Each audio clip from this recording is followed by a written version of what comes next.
नमस्कार सुमित जी, बहुत बहुत स्वागत है आपका। नमस्कार अंजू जी, धन्यवाद आपने मुझे आमंत्रित किया। सर ये बताइए कि क्या महायुति सरकार में सब कुछ ठीक ठाक चल रहा है? वरना डिप्टी सीएम एकनाथ शिंदे ये स्टेटमेंट्स क्यों दे रहे हैं कि मुझे हल्के में मत लेना, मैं पहले भी सरकार गिराकर आ चुका हूं। क्यों कह रहे हैं ये सब कुछ वो?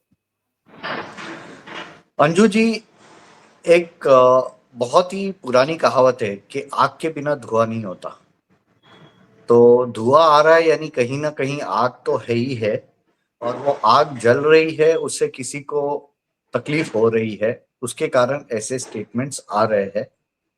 जबकि कहा जा रहा है, एक वर्ग कहता है कि ये जो स्टेटमेंट्स थे वो उद्धव ठाकरे के सामने ज- के लिए थे, लेकिन समझा जा रहा है, एक जानकार सूत्रों का माने तो उनका कहना है कि ये इनडायरेक्टली देवा भाऊ के सामने भी एक धमकी वाला स्टेटमेंट किया जा रहा है हम्म। कि आप मुझे हल्के में मत लो। अब शिंदे आप देखो तो वो चोट खाया हुआ शेर है, उसको सीएम से डिप्यूटी सीएम बनना पड़ा, और उसमें कोई बड़ी बात नहीं है क्योंकि एक जमाने में 5 साल तक जो सीएम रहे थे देवा भाऊ, उसने डिप्यूटी सीएम बन के शिंदे जो उसके अंडर में इवन डिप्यूटी सीएम नहीं थे, सिर्फ एक मंत्री थे, उसके अंडर में 2.5 साल काम किया है, उसके नीचे 2.5 साल काम किया है। तो ऐसी कोई बड़ी चीज नहीं है पद कैसा होता है। तो इवन अजीत पवार ने तो बड़े बड़े दिग्गजों के अंडर में काम किया था डिप्यूटी सीएम बन के, जो खुद के बल पे चुनाव जीत के सरकारें बनाई थी।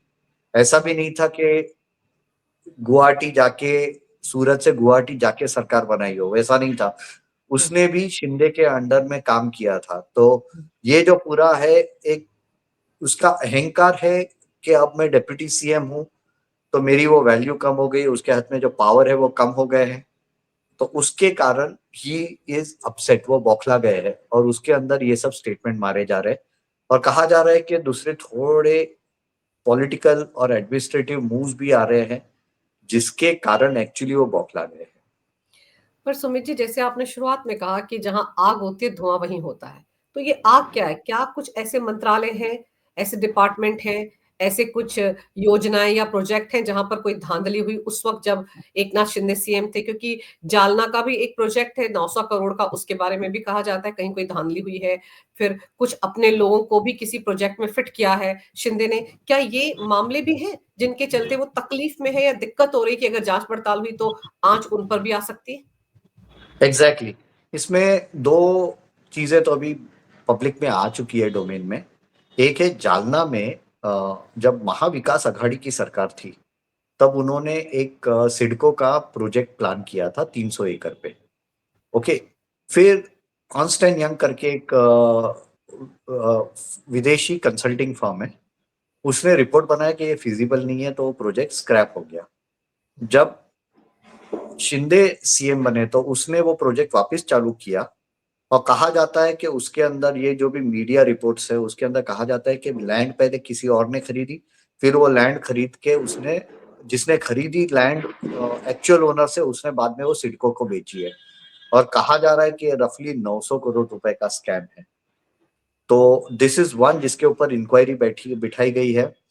दूसरा चीज है कि एमएसपी का परचेस के लिए स्टेट लेवल एजेंसीज अपॉइंट होती है। ये एक पीएम आशा करके स्कीम है, उसके अंदर एजेंसीज अपॉइंट होती है स्टेट लेवल। जब पिछली सरकार थी देवा भाव की, तब तक दो ही एसएलएस थे, स्टेट लेवल एजेंसीज, जो एमएसपी का परचेजेस किसानों के पास से करते थे। फिर एमबीए के टाइम में दूसरे 6 नए आए, तो टोटल 8 हो गए। शिंदे जब सीएम बने तो उसने 39 नए लोगों को अपॉइंट किया स्टेट लेवल एजेंसीज को, and that is the highest in India. एक स्टेट में टोटल 47 एजेंसीज, कोई भी स्टेट में नहीं, इतनी सारी अपॉइंटमेंट्स इसने करी है। उसके अंदर कहा जाता है, अभी जो आरोप लगे हैं, कि एक तो उसके अंदर जो फार्मर प्रोड्यूस ऑर्गेनाइजेशंस को माल बेचना था, ये एसएलएस को, उसके पास से एडवांस में पैसे मांगे जाते थे, प्लस उनको जो भाव मिलना चाहिए उसके अंदर भी भाव काट के, यानी जो आड़तिये पंजाब में करते हैं और दूसरी जगह करते हैं, वो आड़तियों वाला काम उसने यहाँ किया है। और ऊपर से 2% उनको कमीशन स्टेट के पास से मिलता है। अगर हम हिसाब लगाने जाए तो सिर्फ महाराष्ट्र में सोयाबीन का रफली 11 लाख टन की खरीद होती है। 11 लाख टन, 5,000 रुपए, 5,500 रुपए से 5,000 रुपया 50,000 रुपया पर टन का भाव पकड़े तो 6,000 करोड़ रुपए का परचेज होता है। यानी कुछ नहीं तो 12 करोड़ का तो आराम से सिर्फ कुछ नहीं करके भी पैसे मिल जाते हैं, 12 करोड़ रुपए। धांधली में जो पैसे फार्मर प्रोड्यूस ऑर्गेनाइजेशन से लिए, भाव काट के पैसे बाकी के दिए, वो सब, यानी अगर 5,000 मिलने चाहिए पर क्विंटल, यानी 50,000 पर टन, तो उनको कम मिला है पैसा। तो वो सब धांधली कितनी है वो पूरा भी हिसाब लगाना पड़ेगा, हुई है कि नहीं और हुई है तो कितनी। क्योंकि इसके अंदर दूसरा है, एक मापदंड होता है, एक पैरामीटर्स होते हैं जिसके ऊपर ये एजेंसीज अपॉइंट होती है। ये जो 2.5 साल की शिंदे सरकार के टाइम में जो अपॉइंटमेंट्स हुए वो सब वायलेट करके हुए हैं। यानी आप और मैं, हम लोग लायक नहीं है इसके लिए, और मुझे और आपको उसने अपॉइंटमेंट्स दे दी है कि आप तुम भी खरीदी करो। उसके अंदर कुछ जगह पे रिलेटिव्स है, यानी एक फैमिली के ज्यादा लोग एक जगह पे नहीं रह सकते, वो सब ऐसे एडजस्टमेंट भी हुए हैं। तो ये पूरा इंक्वायरी होने वाली मैटर है। तो ये दूसरा पॉइंट है।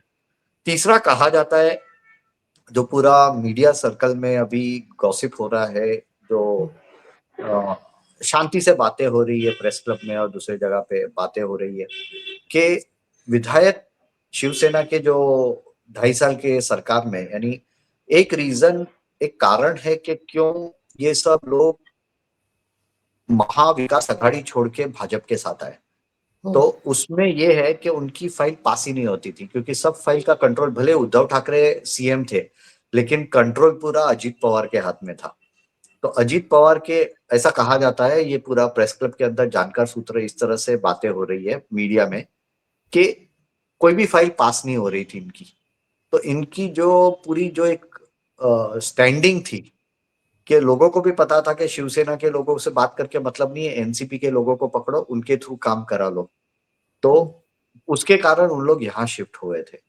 अब यहाँ उन्होंने ऐसा एक तांडव मचाया था। सुबह ये जो सुनाई दे रहा है मुझे, कि सुबह उन लोग आते थे, विधायक किसी आदमी को लेके आएंगे कि इसकी फाइल पास करनी है, शाम तक तो एकदम विशेष मैटर करके, स्पेशल मैटर करके उसकी फाइल पास हो जाती थी। सी, आप देखिए, अगर देवा भाव है या अजीत पवार है, उन लोगों का कैसा है कि they will go by the rules.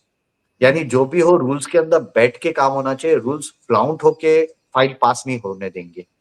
Okay, ये वाला मैटर जो था, ये भी बोला जा रहा है कि ये तकलीफ आ सकती है शायद, अगर ये सब जो विशेष बात करके, मराठी में उसको विशेष बात कहते हैं, ये अगर फाइलें खुलने लगी एक एक, तो बहुत तकलीफ आ सकती है। तो क्या यही वजह थी कि गृह मंत्रालय चाहिए था? नहीं, गृह मंत्रालय इसके लिए नहीं चाहिए था। गृह मंत्रालय, एकनाथ शिंदे को पता चल गया था कि गृह मंत्रालय कितना आवश्यक है सीएम को स्टेट पे कंट्रोल रखने के लिए। और जब सीएम के पास में गृह मंत्रालय नहीं हो तो गुवाहाटी और सूरत वाला किस्सा हो जाता है, क्योंकि इस गृह मंत्रालय तो एनसीपी के पास था, और एनसीपी के पास गृह मंत्रालय था। उसी गृह मंत्रालय के अंदर क्यू ब्रांच करके एक होता है, वो लोग सब जगह इंक्वायरी, पॉलिटिकल इंक्वायरीज भी करते रहते हैं। और वो भी जो सरकार होती है जिसकी, उसके पार्टी के भी लोगों की इंक्वायरी क्यू ब्रांच करता है। ओके, तो उनको ये भी, अगर गृह मंत्रालय उद्धव ठाकरे के पास होता और उद्धव ठाकरे एक्चुअली ऑफिस में बैठते, जो कि नहीं हुआ है, तो उनको ये भी पता चलता कि ये विधायकों को अप्रोच किया जा रहा है, ये विधायकों को भेजा जा रहा है या जाने वाले हैं। इसलिए उसको पता चला कि ये कितनी इसकी वैल्यू है गृह मंत्रालय की, इसलिए उसने कहा कि भाई ऐसा हो तो मुझे गृह मंत्रालय दो। That was a negotiation tactic. उसको ये भी पता था कि गृह मंत्रालय मिलेगा नहीं, लेकिन उसको सामने पीडब्ल्यूडी मिल गया, जो पहले रविंद्र चौहान मंत्री थे, विधायक थे, है अभी भी विधायक है और मंत्री थे, पीडब्ल्यूडी मिनिस्टर थे, उसके पास से लेके इसको दिया गया। तो that was also bargaining tactic, क्योंकि उसको ये भी पता था कि देवा भाव देगा नहीं, बीजेपी देगी नहीं। बीजेपी जहां भी सरकार में होती है, गृह मंत्रालय वो खुद के पास रखती है। पर एक पॉइंट तो ये भी है ना कि गृह मंत्रालय में ही जांच एजेंसियां रिपोर्ट करेंगी, पुलिस रिपोर्ट करेगी, गृह मंत्री को तो पता रहेगा कि कहाँ कौन सी जांच पड़ताल शुरू होने वाली है। तो अगर यस। शिंदे को पता था कि ये सब धांधलियां हुई हैं उनके शासनकाल में, या उन्होंने सिडको का प्रोजेक्ट जो उद्धव ठाकरे सरकार में बंद हुआ उसको दोबारा शुरू करवाया, तो ये सब चीजें तो ऐसी जो छिपती नहीं है। महाराष्ट्र में हर नहीं, जगह इनकी चर्चा हो ही रही है। तो अगर गृह मंत्रालय अपने पास रहता तो शायद शिंदे को लगता था कि ये सब पोल पट्टी खुलने में कहीं ना कहीं रोका जा सकता है, कहीं ना कहीं जांच एजेंसियों पर दबाव डाला जा सकता है। शायद इसीलिए वो गृह मंत्रालय चाहते होंगे, तभी इतने दिन तक वो मामला लटका रहा था। याद कीजिए कितनी हाय तौबा मचाई थी। Exactly exactly. इसमें दूसरा भी हो जाता है क्योंकि गृह हम्म, मंत्रालय के अंडर में पुलिस आती है।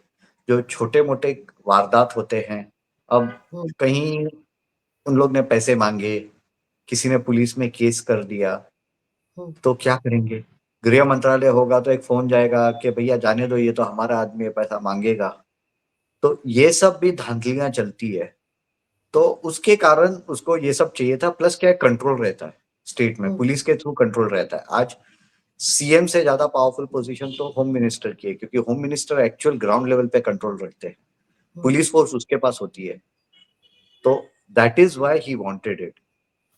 और पर एक और एक चीज ये ये भी है कि उनकी पार्टी के एक मंत्री हैं, अरविंद सावंत, जो हमने बड़े ज्यादा देखा सक्रिय रहे जिस वक्त ये बार्गेनिंग चल रही थी कि ये मंत्रालय चाहिए शिंदे को, वो मंत्रालय चाहिए। याद है जब सरकार बन रही थी महायुति की, सबसे यस ज्यादा एक्टिव अरविंद सावंत ही थे।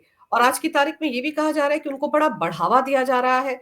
तो इस बढ़ावा दिए जाने के पीछे की क्या वजह हो सकती है? क्या सच में उनको सी बढ़ावा अब दिया जा रहा है या नहीं?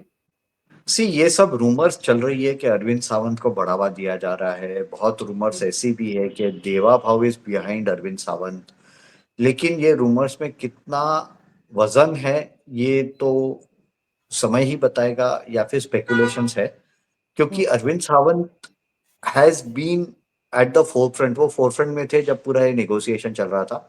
आज भी उसके पास अच्छे मंत्रालय है, और उसका वो इवन डेवोस भी गए थे। उसको एक एंगेजमेंट उसका जो देवा भाव के साथ है डेवोस के कारण, और वो सब दैट इज ऑल्सो गुड।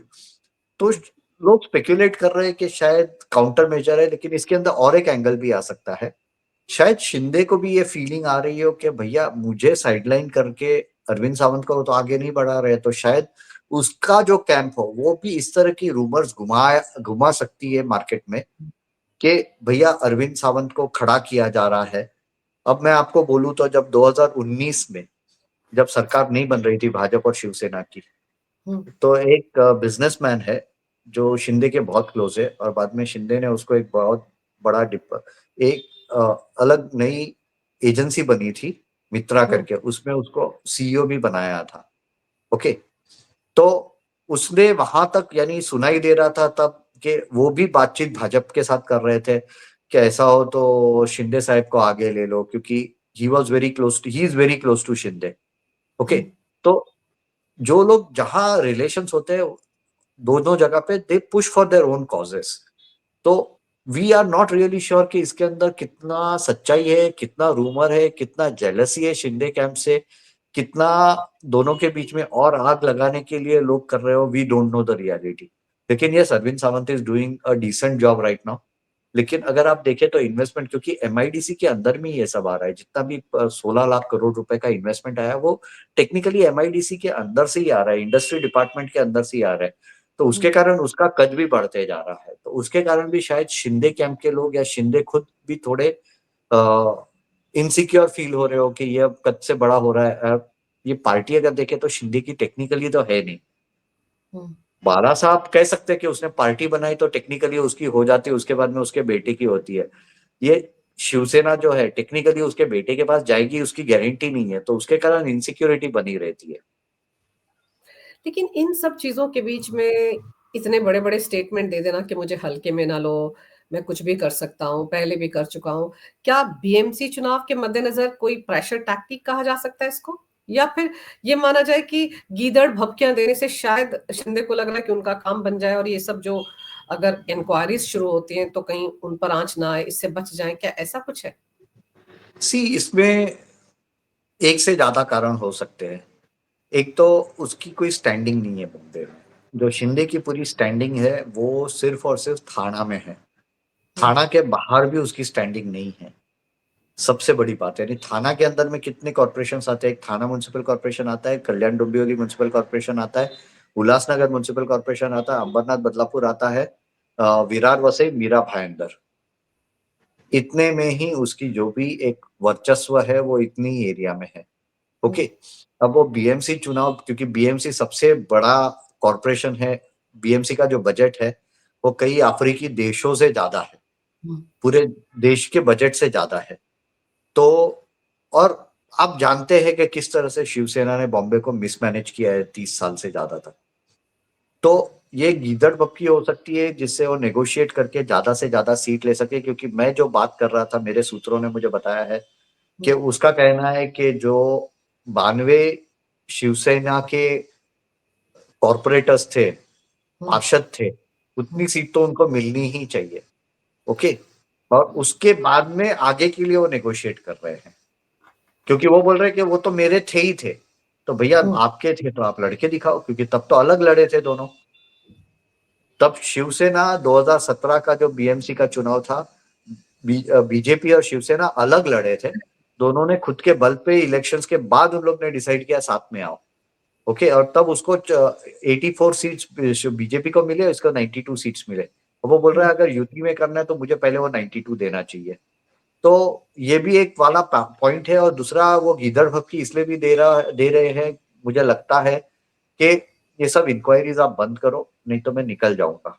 ये इस तरह का एक थ्रेट क्रिएट करने का, एक मीडिया में कंट्रोवर्सी करके ये सब करने का। And he is doing a lot of stuff in media. जैसे उसने खुद का भी एक मेडिकल एड फंड बना दिया है to counter with the CM relief fund, कि वहां वो डोनेशन लेंगे और वहां से वो काम करेंगे। यानी he wants to create a parallel structure. He अभी भी Shinde has not come to terms that he is not a CM. He feels that he can still continue. So ये सब प्रॉब्लम चल ही रहे हैं गवर्नमेंट में।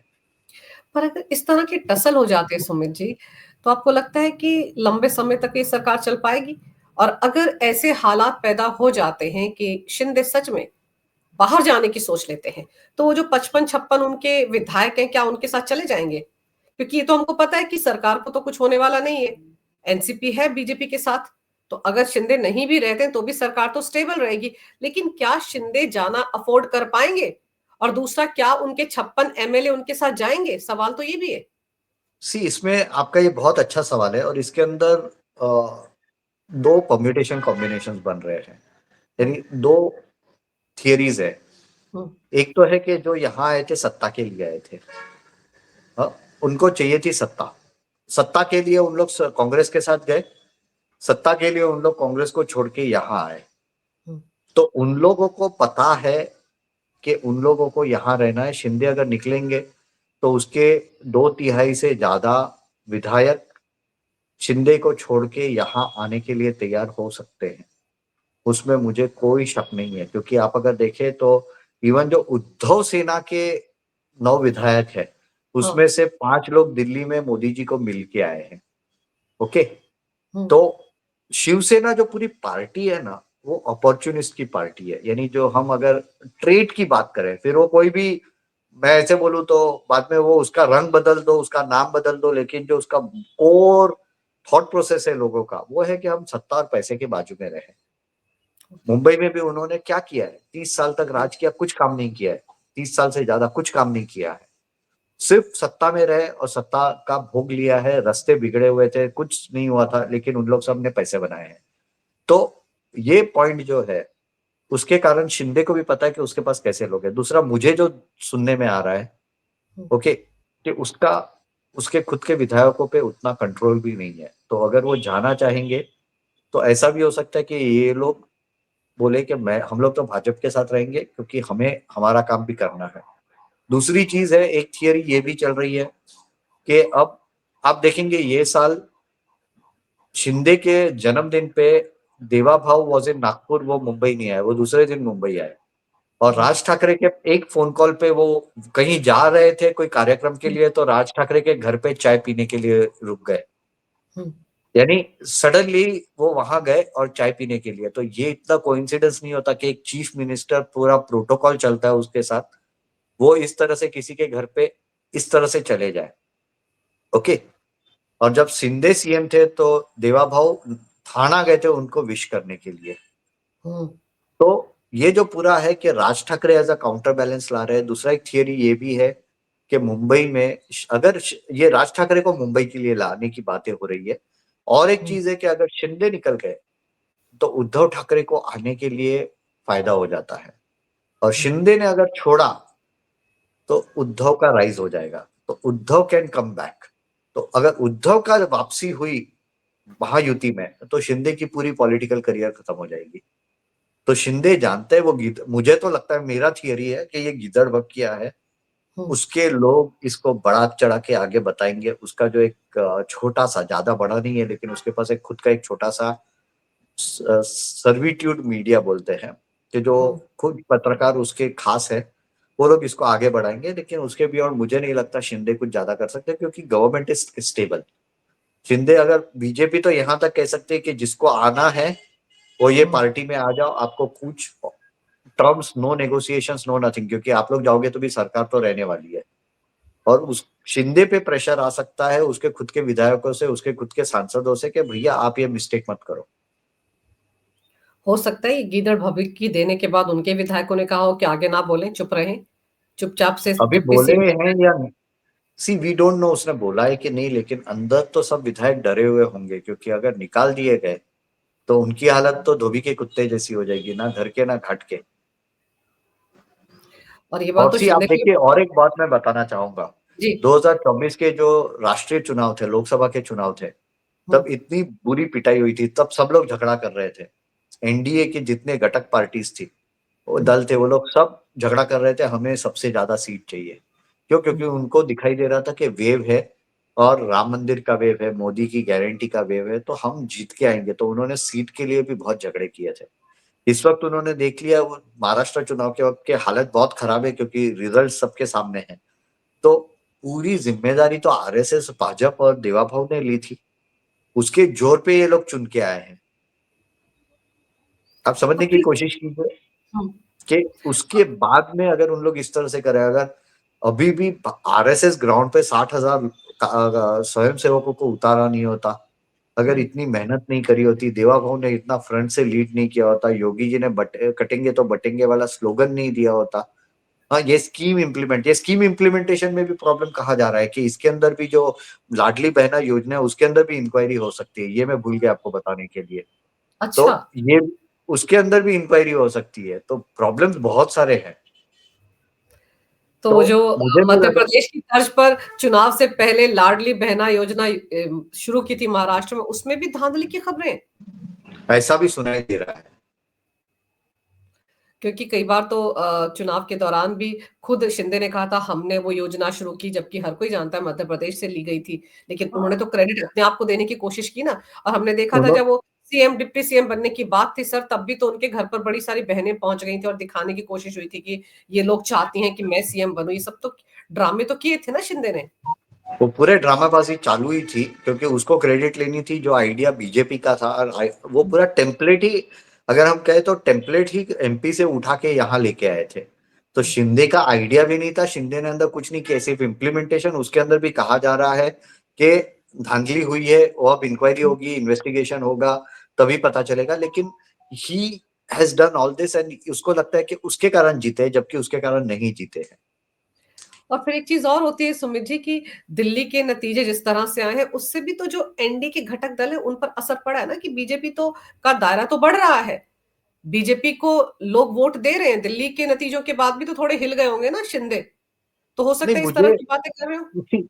दिल्ली का चुनाव जिस तरह के नंबर्स आए हैं, क्योंकि दिल्ली का नंबर्स थोड़े खराब आते हैं ना चुनाव में, रिजल्ट्स हम्म। थोड़े, यानी जीतने वाली थी वो तो सबको पता था, लेकिन इतनी बड़ी जीत जो आई है दिल्ली में, हम्म। उससे एक है कि अब बीएमसी में बीजेपी कॉम्प्रोमाइज नहीं करेगा, ऐसा मुझे लग रहा है।